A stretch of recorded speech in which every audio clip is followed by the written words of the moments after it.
Think you need to wait till you get to your next duty station before you buy your next home? Well, you don't.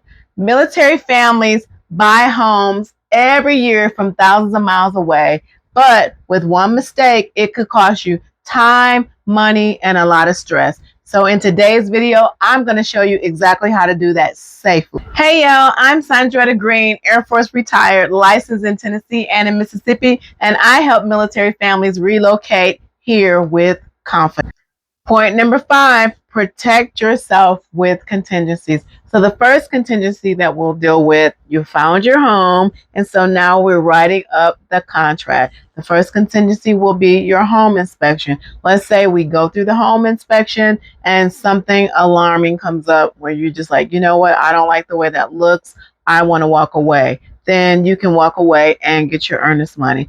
Or if we get through the inspection period and we're trying to negotiate the repairs and we just can't come to an agreement between you and the seller, then you have an out with the inspection contingency. Then next, let's say we make it on through the inspection, we agree on the repairs. The next one is going to be the appraisal. And we go through the appraisal, and if the house comes in lower than the asking price, what we had offered on the contract, then you can get out of the contract or pay the difference.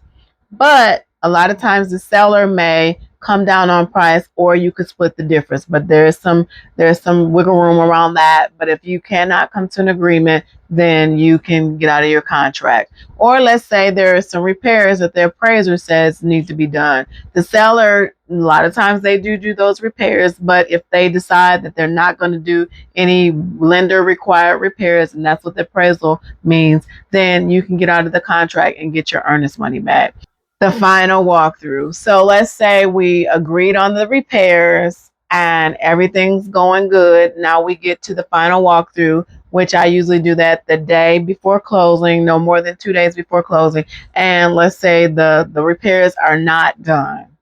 Then you can get out of the contract and get your earnest money back as well. But at the end of the day, we will be communicating through me and the listing agent to get you to the finish line, to get the keys to your next home. So just because you're buying remotely does not mean that we're going to skip these steps. It is very important to have a home inspection.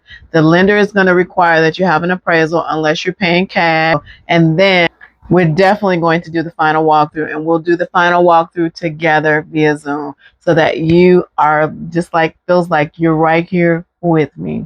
And I look forward to assisting you as you PCS here to the Fort Campbell area or NSA Mid-South.